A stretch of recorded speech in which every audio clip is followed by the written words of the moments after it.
Bonjour et hallo à toutes et à tous. Ici Berlin. Ce sont de drôles d'oiseaux verts. Les écologistes allemands sont pour l'OTAN, pour la vente d'armes lourdes à l'Ukraine, l'utilisation du gaz de schiste. Robert Habeck, leur ancien président, aujourd'hui ministre de l'économie, est même parti faire des affaires au Qatar. Ich bin jetzt hier in Doha am zweiten Tag einer Reise, die total merkwürdig ist. Pour sortir l'Allemagne de sa dépendance russe, Habeck piétine les dogmes des Grünen, mais il l'explique en bras de chemise dans des vidéos simples et percutantes. Même pragmatisme pour sa collègue Annalena Baerbock aux affaires étrangères.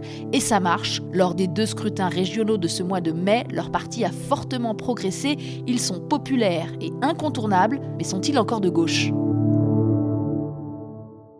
Bienvenue dans l'épisode 10 de notre saison 2, avec un sujet qui fait écho à l'actualité en France, marqué, on le sait, par cette grande alliance électorale de la gauche en vue des législatives.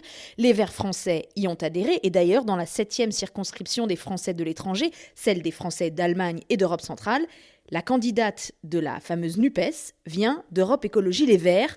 Est-ce que les Grünen, les Verts allemands, auraient eu une place dans cette alliance ? C'est la question parce qu'après tout, à Berlin, ils sont au pouvoir avec des libéraux et avec des sociodémocrates à la sauce plutôt centriste, presque macroniste on pourrait dire. Et puis après les élections en Rhénanie du Nord-Westphalie, dimanche dernier, où les Verts ont triplé leur score, on parle même maintenant de la possibilité d'avoir une coalition entre les Verts et les conservateurs de la CDU, comme cela se fait déjà dans d'autres Länder, par exemple la Hesse, c'est la région de Francfort, ou le Bade-Württemberg, la région autour de Stuttgart, et la région aussi de Ludwigsburg, où se trouve le DFI, et Frank Bassner. Bonjour Franck. Bonjour Hélène. Lors de la campagne électorale de septembre dernier, on avait déjà fait un épisode sur les Verts allemands, en parlant de leur réalisme politique, la façon dont ils ont convaincu l'industrie allemande d'amorcer aussi sa transition. C'est l'épisode 4 pour ceux et celles qui ont envie de le réécouter. Finalement, en fait, ce réalisme n'avait pas totalement fonctionné puisqu'il n'avait fait que 14,8%. C'était clairement un score en deçà de ce qu'ils espéraient. Là, actuellement, les sondages les donnent 8 points plus haut. Les ministres Baerbock et Habeck sont les personnalités politiques préférées des Allemands, avec 61% et 59% de popularité au dernier baromètre. C'est bien simple, on ne voit que ce sont les stars du moment en Allemagne. Est-ce que ça te surprend, ça, Franck ? Disons qu'au moins c'est une surprise agréable, si surprise il y a. Parce que c'est vrai, quand dans la campagne électorale pour les législatives allemandes en septembre, on a eu quand même des couacs, il y a eu des maladresses, il y a eu des difficultés de campagne, ce qui a fait que le résultat des Verts n'était pas aussi important qu'on l'avait d'abord annoncé. Entre-temps, tout le monde, même ceux qui n'étaient pas favorables à ces personnalités vertes, comme Mme Baerbock et M. Habeck, admettent, et je l'entends toujours autour de moi avec très différents publics, ils disent oui, ils font très bien leur travail, c'est des gens très respectables, qui ont du courage politique, qui font les bons choix, qui parlent clairement. Donc je pense que tout joue en faveur des Verts actuellement parce que non seulement ils ont les bons sujets, mais ils ont aussi les bonnes personnalités. Et ce qui frappe, c'est aussi leur capacité à se remettre en question pour répondre aux défis du temps. Ils ont les bons sujets, comme tu dis, mais ils sont aussi capables de revoir leur position quand il le faut et d'adapter leurs analyses et d'expliquer tout ça dans un langage très clair, très moderne. Et à côté de ça, les autres personnalités politiques, avec leurs vieux réflexes habituels, font complètement dépasser. En effet, c'est ce qui frappe et c'est une surprise, je le répète, très agréable parce que se parler un peu creux des formules politiques qui visent à ne jamais être fixe sur ses positions, laisser toujours des portes sorties, tout ça, c'est quand même gênant dans des situations très compliquées, très critiques. Moi, personnellement, et je pense comme beaucoup de citoyennes et citoyens allemands, je préfère qu'on me dise « je ne sais pas », par exemple. Qu'un ministre vous dise « je ne peux pas vous le dire », parce que je ne peux pas voir le futur, je suis comme vous, nous sommes dans le doute, nous essayons de faire le mieux possible. Donc je pense que ça, c'est très rassurant, c'est rafraîchissant en même temps. Et là, évidemment, il y a comme une rupture dans la communication politique, dans le langage même qui est employé par les responsables politiques. En fait, avec eux, pas de langue de bois, quoi. J'entendais dernièrement un journaliste de la télévision qui notait qu'il n'était jamais d'ailleurs vraiment sûr d'avoir compris ce que voulait dire Olaf Scholz, tandis qu'avec Habeck et Baerbock, c'était limpide. Merkel, en son temps, postait régulièrement des messages vidéo. Donc Habeck n'a rien inventé là, mais il renouvelle totalement le genre avec ses prises de parole en ligne enregistrées sur le vif, en bras de chemise, lors de ses déplacements. Il raconte les dessous de ses décisions, ses doutes, ses tâtonnements. Et c'est toujours un grand succès, même quand il annonce de mauvaises nouvelles. Ici, un extrait où il parle de la possibilité d'un embargo sur le pétrole russe. Il y a 2 mois, j'aurais dit « Oh là là, l'Allemagne ne va pas pouvoir l'encaisser, nous ne savons pas ce qu'il va se passer ». Aujourd'hui, je ne dirai plus ça. Il y aura certainement des goulots d'étranglement, il y aura certainement une hausse des prix et même des défauts d'approvisionnement à certains endroits. Donc on ne peut pas dire que personne ne le remarquera, mais ce ne sera pas une catastrophe complète. Un autre extrait, sans traduction cette fois-ci, parce qu'il parle beaucoup trop vite, mais ça vous donne une idée du style extrêmement direct de Habeck. « In your face », dit-il. Pendant son voyage au Qatar, il raconte avoir eu peur d'être mis à la porte quand il a parlé de la situation des droits de l'homme. Ich hatte so ein bisschen Sorge, wie ist das wohl, wenn ich das in your face anspreche, ob ich dann rausgeworfen werde. Mais je trouve aussi qu'Annalena Baerbock, dans cette fonction très délicate actuellement de ministre des Affaires étrangères, elle fait un travail remarquable. Elle se laisse bien conseiller. Elle ne fait pas semblant de tout savoir. Quand on parle aux fonctionnaires du Quai d'Orsay allemand, on vous dira qu'elle se laisse justement conseiller, elle étudie bien ses dossiers, elle sait de quoi elle parle, et elle a le courage, quand il faut, de dire certaines vérités. Rappelons-nous son passage à Moscou. Et quand on sait que beaucoup d'Allemands ne la voyaient pas dans une fonction tellement importante, eh bien tout le monde a compris maintenant que c'était une erreur. Et je dis très franchement que moi aussi j'avais des doutes, mais là je n'ai plus de doutes. Elle fait très bien son travail. Il faut dire, Franck, qu'elle a gagné le respect de tout le monde, également parce qu'elle a eu un discours quasi prophétique sur le fameux gazoduc Nord Stream 2. Elle l'a toujours dénoncé. Écoutez cette archive de 2018. Nous avons déjà une dépendance de 40% à la Russie. Si nous ouvrons des gazoducs supplémentaires sans développer d'autres capacités énergétiques, nous allons accroître cette dépendance. Et je pense que géostratégiquement, c'est faire fausse route. En 2020, à la tribune du Bundestag, elle se faisait conspuer par le SPD parce qu'elle disait que c'était une erreur fatale. Die SPD fühlt sich ja gleich angesprochen. Das ist wirklich fatal. Et l'an dernier encore, écoutez cette archive incroyable, c'est pendant la campagne électorale, lors d'un débat télévisé, avec ses adversaires Scholz du SPD et Laschet de la CDU, qui la regardaient d'ailleurs un peu de haut, elle prophétise carrément les intentions de Poutine. Je m'intéresse à ce gazoduc depuis des années. Je suis allée en Russie pour parler directement avec les acteurs concernés et ils l'ont dit et répété de façon toujours très ouverte. Leur but, c'est l'Ukraine. Quand ce pipeline sera achevé, il transportera du gaz et le but de Poutine, c'est d'utiliser ce gaz pour couper la liaison avec l'Ukraine. Il n'y aura plus de gaz qui passera par l'Ukraine parce qu'il veut la déstabiliser. C'est son calcul. Nos voisins en Europe de l'Est ont de grandes craintes et nous autres Européens, nous ne devons pas être naïfs et ne pas espérer, comme vous le dites, Monsieur Laschet, que les Russes respecteront les règles. Monsieur Poutine ne le fera pas, ne serait-ce que vis-à-vis de l'Ukraine, il le dit déjà.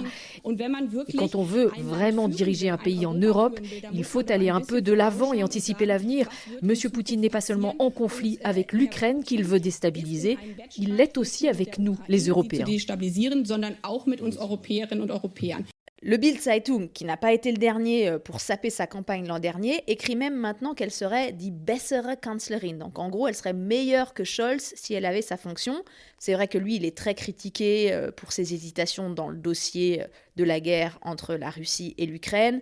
Elle est beaucoup plus ferme, c'est la seule membre du gouvernement à s'être rendue à Kiev depuis le début de la guerre, et elle a toujours des mots extrêmement durs vis-à-vis de la Russie depuis des mois. Qu'en disent les Allemands? Regrettent-ils finalement, au bout du compte, de ne l'avoir pas choisie au mois de septembre comme chancelière? Est-ce qu'elle aurait mieux représenté l'Allemagne que Scholz en ces temps compliqués? C'est le reportage tout en son de David Philippot.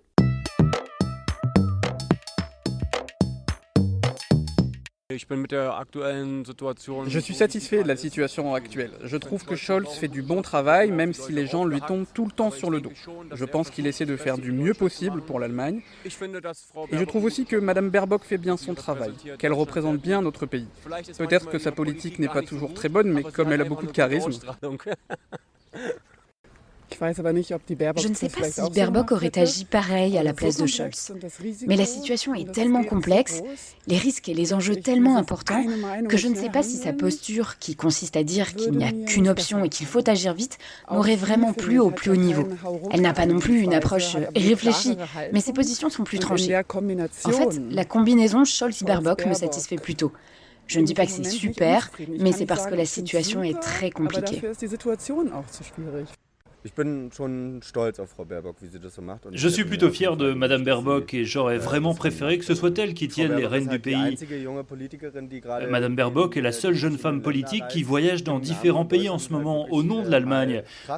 Elle dégage une certaine force, elle porte de nouvelles visions et de nouvelles idées. C'est plus que visible qu'Olaf Scholz n'a pas le cran de s'opposer à la Russie.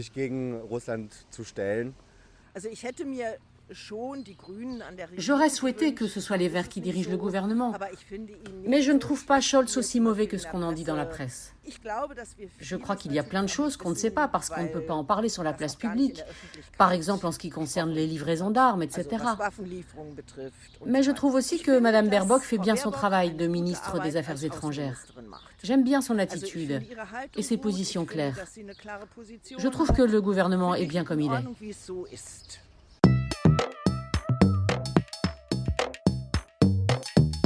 Donc voilà où on en est, Franck, avec des Verts populaires, quand ils font, en somme, sauter toutes leurs lignes rouges. Rien ne semble les arrêter quand ils revoient leurs dogmes. Alors, en quelques mois, depuis qu'ils sont au pouvoir, on a vu Habeck, donc je l'ai dit tout à l'heure, faire des affaires dans le Golfe, attaquer de front les ONG de défense des marsouins pour imposer la construction de terminaux de gaz naturel liquéfié dans les baies du nord de l'Allemagne, accepter même indirectement le fracking des Américains au nom de la diversification énergétique. Baerbock, elle, de son côté, enterre le pacifisme historique du parti, elle justifie l'augmentation du budget de l'armée, elle est évidemment pro-OTAN, et il est même question maintenant de rouvrir les centrales à charbon. C'est plus du pragmatisme, ça, Franck, c'est carrément un nouveau programme. Oui, il n'y a plus de tabou, donc les dogmes sautent, oui. Peut-être situation nouvelle exige de nouvelles solutions. En même temps, si on arrive vraiment à accélérer la transition vers les énergies renouvelables, ce serait une très bonne nouvelle. L'Allemagne, comme beaucoup de pays européens d'ailleurs, est dans une complication administrative telle que ça prend un temps fou. Si on continue comme ça, on n'arrivera jamais. Donc si ça aussi, c'est une des conséquences de cette révolution verte, et je parle de la révolution du Parti des Verts, eh bien tant mieux pour la planète, tant mieux pour tout ce qu'on peut faire, on peut essayer de faire, pour justement freiner un peu le réchauffement climatique. Et une fois de plus, ce n'est pas un hasard si les Allemands aiment quand même cette façon de faire. Il y a quand même une popularité qui ne vient pas de nulle part. C'est des choix, mais c'est aussi des formes, des façons de faire qui mettent un peu en difficulté ceux et celles qui pensent pouvoir faire une politique comme on l'a fait au XXe siècle. Je te pose la question, les Grünen sont-ils encore de gauche ? Ben, disons que les Verts qui gouvernent en Allemagne, dans certains Länder depuis un moment, c'est des Verts conservateurs. Ça, c'est le moins qu'on puisse dire. Est-ce qu'être conservateur, c'est forcément être de droite ? Je ne sais pas. C'est peut-être des catégories qui se brouillent un peu. Mais c'est vrai que les Verts ne sont pas forcément proches d'une mouvance communiste de gauche traditionnelle. Ça, c'est absolument clair. Même si quelques figures de proue des Verts allemands aujourd'hui, comme M. Kretschmann, ministre-président des Verts, à ses origines très jeunes, il était bien communiste, trotskiste. C'est dans le land du Bade-Württemberg, qu'on présente souvent d'ailleurs comme le laboratoire de ce fameux pragmatisme des Verts, d'où est originaire la députée européenne Anna de Parnay-Grunenberg, franco-allemande, membre des Grünen et aussi membre de Europe Écologie Les Verts. En France, sa famille politique confirme donc son ancrage à gauche. En Allemagne, elle fait une mue et s'assoit sur certains dogmes. Et donc, Anna de Parnay-Grunenberg a accepté de me raconter comment elle vivait actuellement ce grand écart. Je lui ai demandé si ce n'était pas trop difficile en ce moment d'assumer ces deux lignes. Moi, je ne le ressens pas du tout comme ça. Aussi, Europe Écologie Les Verts sont capables de faire des compromis quand c'est pour trouver des majorités au Parlement européen, je le vois bien. On a aussi des constellations où les Verts allemands se mettent avec la SPD et Die Linke, donc font aussi une alliance qui serait très très similaire à ce que fait en ce moment le parti français. Moi, je pense qu'il n'y a pas tant de différence que ça, mais si on est très vite apte à entrer au pouvoir, vu que nous, Dans nos mairies, on n'a pas de prime à la majorité. On a de la proportionnelle pure et dure. On a besoin, même quand les Verts sont tout petits, 10%, dans chaque mairie, on a besoin des Verts. Ils vont montrer qu'ils savent faire, qu'ils ont des idées, qu'ils sont innovatifs. Et ça, je suis sûre que les Verts français sur le terrain, ils le savent le faire aussi. Mais en France, nous avons un système, soit on est de la majorité, et on peut vraiment montrer ce qu'on sait faire, soit on est toujours ceux qui râlent. Et ça, c'est pas chouette pour démontrer aux autres qu'on sait faire quelque chose. En tout cas, quand je travaille ici avec les collègues sur les dossiers, je vois pas de grande différence. Pour elle, pas de doute, les Grünen sont encore un parti de gauche, comme en témoignent les mesures qu'ils ont portées récemment pour faire face à l'inflation. On va avoir les transports en commun pendant 3 mois à 9 € par mois pour toute l'Allemagne et pour tout le monde, parce qu'on sait qu'il va y avoir une répercussion énorme au niveau des prix de la mobilité.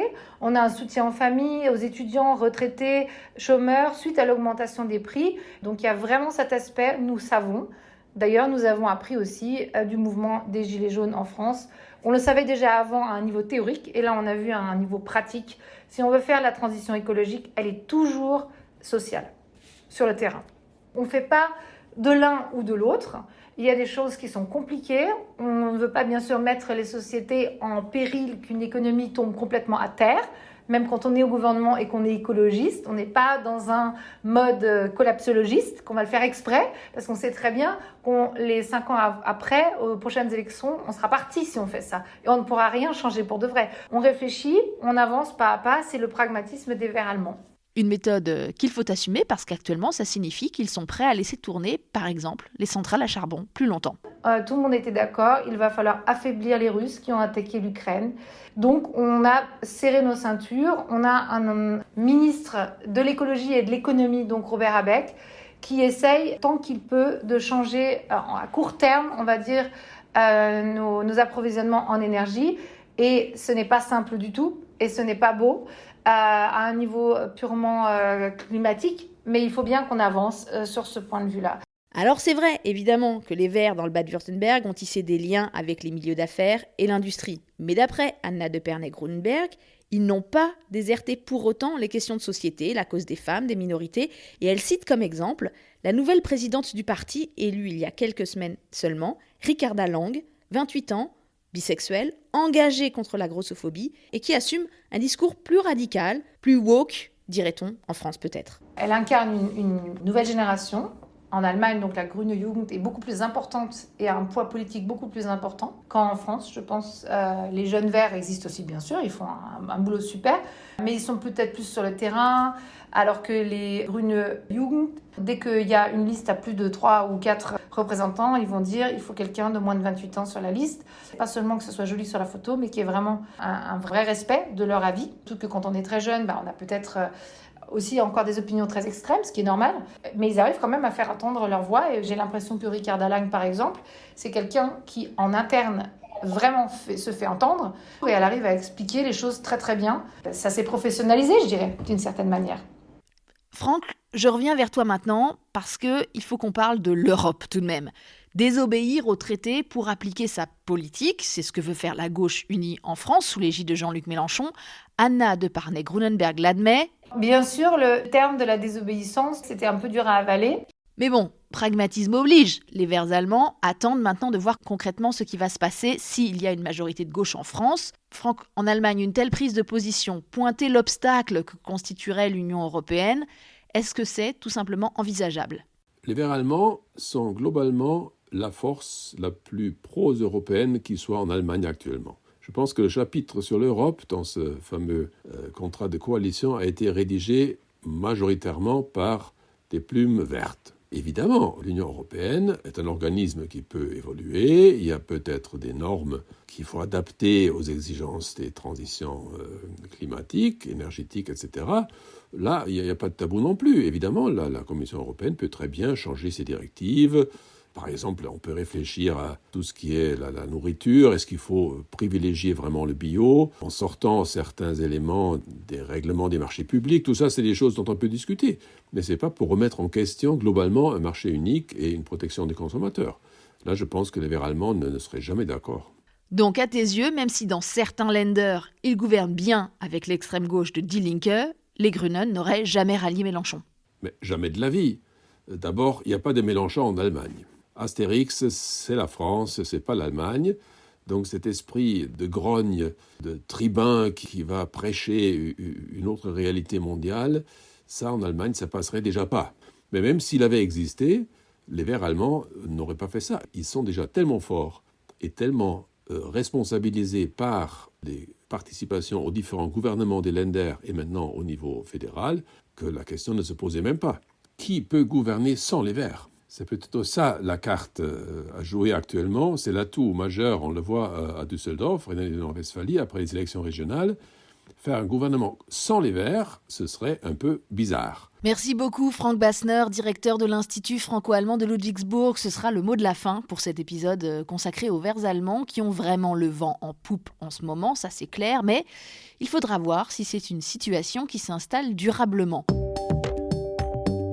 Merci à Aloïs Kerek pour la musique originale qui nous accompagne depuis le début de cette aventure. Déjà 27 épisodes du podcast et on continue encore au moins jusqu'à l'été grâce au DFI, grâce au soutien des amis qui prêtent leur voix, grâce au reportage de David Philippot. On essaie de suivre l'actualité de cette Allemagne de l'après-Merkel et de la décrypter pour vous. Le podcast avec un K revient dans 2 semaines. Je m'appelle Hélène Kohl avec un K et je vous dis à bientôt. Bis bald.